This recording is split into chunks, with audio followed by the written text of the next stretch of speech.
साथियों, मैं रविंद्र कुमार आपके जिला परिषद क्षेत्र संख्या 19 कांटी की जिला परिषद रानी कुमारी जी क्षेत्र भ्रमण करने के लिए आई हुई हैं। आज हरचंदा पंचायत के वार्ड नंबर 1 में मोहम्मदपुर गांव में उत्क्रमित मध्य विद्यालय स्कूल है, जिस स्कूल में रानी कुमारी इस स्कूल का जो है कि निरीक्षण करने आई हुई है। यहाँ पर देखने आई है कि इस स्कूल की क्या स्थिति है, यहाँ पर टीचर कैसे पढ़ाते हैं, बच्चों को क्या सुविधाएं मिल रही हैं, इससे जानकारी लेने के लिए आई हुई हैं। आज हम चलते हैं रानी कुमारी से पूछते हैं इनको क्या सुनने को मिला है, क्या देखने को मिला है। मैं रानी कुमारी जिला परिषद हूँ और हरचंदा पंचायत के मोहम्मदपुर गांव में वार्ड नंबर 1 में ये उत्क्रमित मध्य विद्यालय है। इसमें मैं आई हूँ और यहाँ सभी विधि व्यवस्था के बारे में पता लगाई हूँ। तो यहाँ जो है स्कूल का जो स्थिति है बहुत बदतर हो चुका है। इसमें 1 से लेकर 8 तक के क्लास है, लेकिन टीचर की जो है इसमें बहुत कमी है, क्योंकि 3 ही टीचर, उसमें से एक हेड टीचर है और मात्र 2 ही टीचर बच जाते हैं और क्लास 8 तक है। तो यहाँ जो है पढ़ाई लिखाई की व्यवस्था साफ जो है खराब हो चुकी है और यहाँ पानी पीने के लिए भी शुद्ध पेयजल जो होता है वो व्यवस्था नहीं है और बहुत सारी समस्याएं हैं। और यहाँ पे इस स्कूल में कोई फंड भी नहीं है जो इस सब की व्यवस्था को संभाल सके। विशेष जो है कि हम बेहतर तरीके से और इस स्कूल के जो टीचर है ये खुद बताएंगे आपको कि यहाँ पर क्या तरह की समस्याएं जो है कि झेलने पड़ रही हैं। तब सर, मैं उत्क्रमित मध्य विद्यालय का प्रधानाध्यापक मनोज कुमार पांडे हूँ। मैं 16 से प्रधानाध्यापक के पद पर हूँ। तब से मेरे स्कूल में एक भी टीचर नहीं थे, मैं अकेला ही चलाया साल भर। मेरी तबीयत बिगड़ने लगी, उसके बाद तालाबंदी करने के बाद ग्रामीणों के द्वारा तब 2 डिप्टेशन किया गया। सामंजन के द्वारा 2 टीचर मुझे आए, उसके बाद कोई भी टीचर नहीं आए।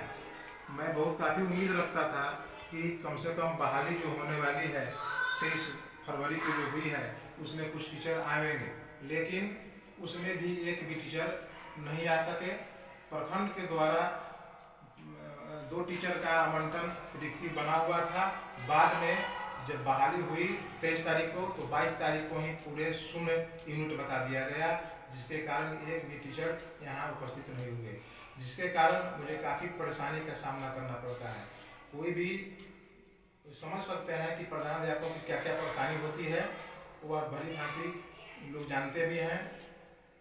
इससे काफ़ी हमको परेशानी हो रही है, जिसके चलते पढ़ाई शिक्षा वगैरह वगैरह में बहुत काफ़ी परेशानी होती है।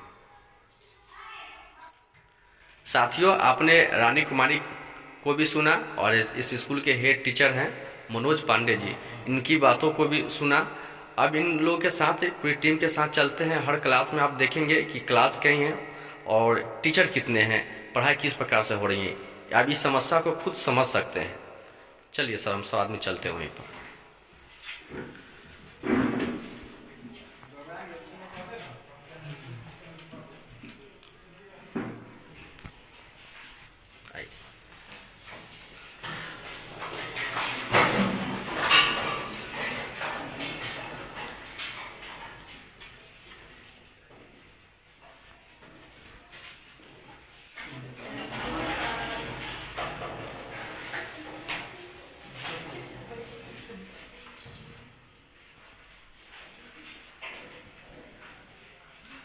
अभी जो है कि जिला परिषद रानी कुमारी जी इस स्कूल की जो टीचर हैं वो सब जो है कि सब लोग के सहयोग से जो है Rani Kumari class bye class जाकर देख रही हैं कि हाँ स्कूल में किस प्रकार की स्थिति है। और आइए इस स्कूल में क्लास में क्लास ले रहे थे हमारे सर, उनसे बात करते हैं कि क्या परेशानियाँ हैं इस स्कूल की। बताइए सर। स्कूल में शिक्षकों की घोर कमी है। मात्र यहाँ प्रधानाध्यापक के अलावा 2 शिक्षक हैं, जिन्हें पहली क्लास से लेकर के 8वीं क्लास तक के बच्चों को पढ़ाना पड़ता है। तो 6ठी 7वीं 8वीं क्लास का जो बच्चा है वो इस क्लास में मतलब कि हम पढ़ाते हैं और पहली से 5वीं तक, 6ठी से 8वीं तक मैं पढ़ाता हूँ और पहली से 5वीं तक हरेंद्र सर पढ़ाते हैं। तो एक क्लास में एक वर्ग में 3-3 क्लास के बच्चे अगर होंगे और एक ही शिक्षक को सुबह से लेकर शाम तक पढ़ाना होगा, तो बच्चे भी नहीं मतलब कि पढ़ पाने में मतलब इंटरेस्ट ले पाते हैं और मुझे भी मतलब की परेशानी होती है। अगर यहाँ पर मतलब शिक्षकों की कमी के बारे में प्रखंड शिक्षा पदाधिकारी और बड़े मतलब पदाधिकारी लोग को भी बताया गया था, कहा गया था कि हाँ इस बार बहाली होगी तो उसमें शिक्षक भेजा जाएगा, लेकिन बहाली तो हुई लेकिन हमारे विद्यालय में एक भी शिक्षक नहीं है। तो शिक्षक के अभाव में यहाँ पठन पाठन पूर्ण रूप से गुणवत्तापूर्ण हो पाना संभव नहीं है, जो नहीं हो पाता है। तो अभी आप इनकी पीड़ा को सुन रहे थे कि किस प्रकार ये परेशान रहते हैं।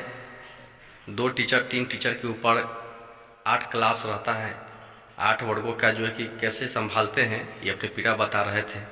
रानी कुमारी के पास चलते हैं, ये क्या बता रहे हैं, इनकी समस्या का समाधान कैसे करेंगी, ये क्या ये जिला में भी कैसे आवाज़ उठाएंगी, बताइए। हम लोग इस स्कूल के बारे में जानकारी ली हूँ और बहुत सारी समस्याएं जो यहाँ पर देखने को मिल रहा है, जैसे पानी पीने की व्यवस्था भी नहीं है, यहाँ टीचर की कमी है।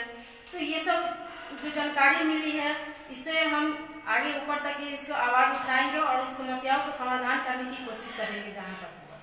चलिए, बहुत बहुत धन्यवाद।